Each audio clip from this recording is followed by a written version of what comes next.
guys, just thought I'd come into to Phoenix class this week and found some of my friends here. So again, we've got someone else saying hello this week.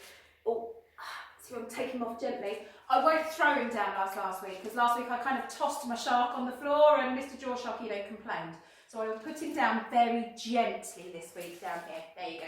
Right, hi guys, another week for you. So at the moment we've got our home learning up here. You won't see a picture of the maths because it hasn't been put on the website yet, but the link is exactly the same. It will take you to the right place.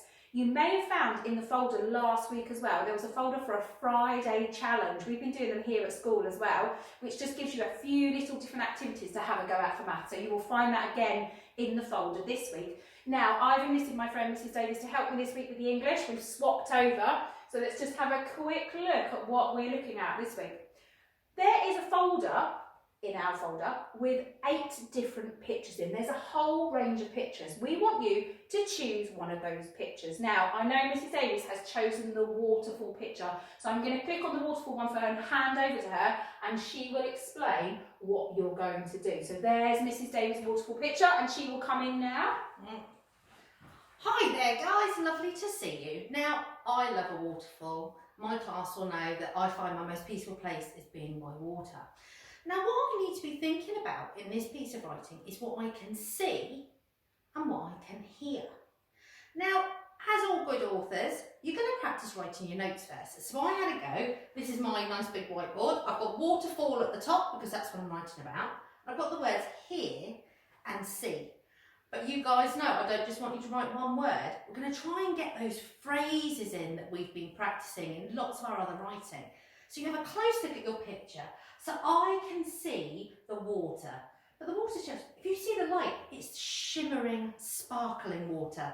Now I've got 2 adjectives. What's that I put between them? Comma. Mrs. Davies, I've just realised something as well. Shimmering, sparkling. What else have you used there? Ah, bit of alliteration. Well done, Mrs. There we Davies. go. So we've got shimmering, sparkling. Oh, it's been so long since I've written on a board. Water. So what else can I see? Oh, I've got some moss-covered rocks. Moss-covered rocks.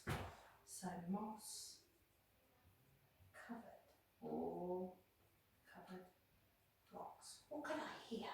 If I was there, just close my eyes. Tinkling water droplets. Tinkling, I don't know. I like that. Tinkling water droplets.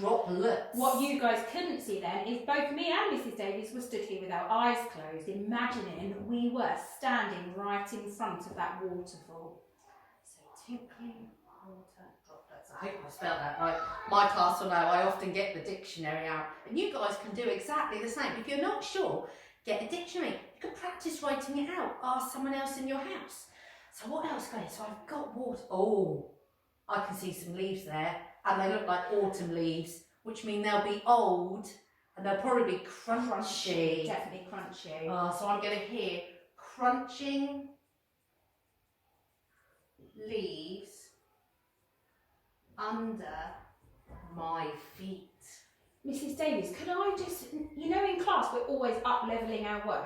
We are. Could we go back to what we can see, that shimmering, sparkling waterfall, and think about how it's moving and add an adverb in there? Oh. Because I'm looking, and although it's not moving in front of me, I can see it's moving quite rapidly.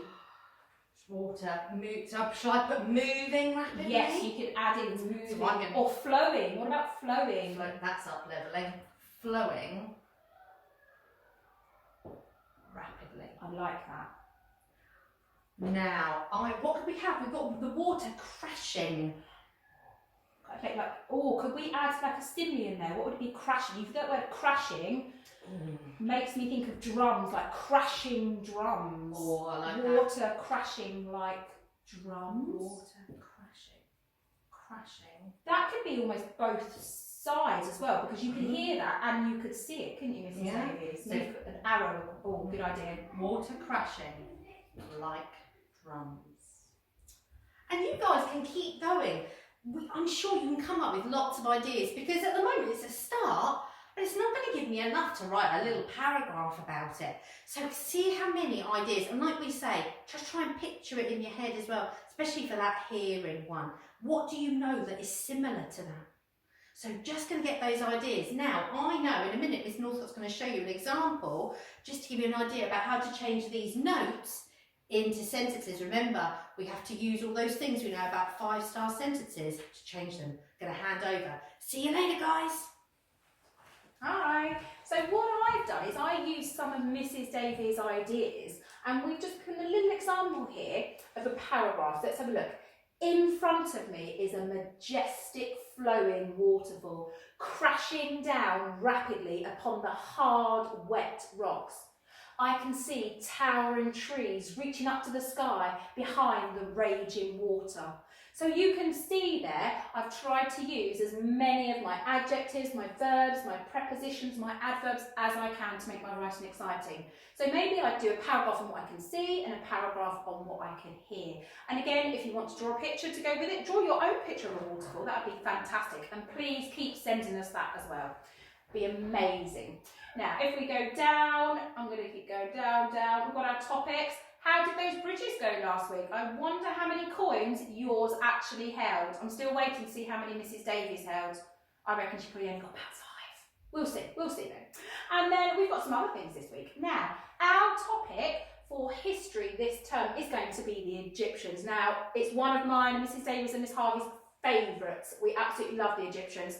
So I'm really excited to do some of this work. Now, there's a link here. We've got lots of things for you to do, but we want you to just have some fun this week. Watch the horrible history clips. It's on for about half an hour, so there's lots of information there.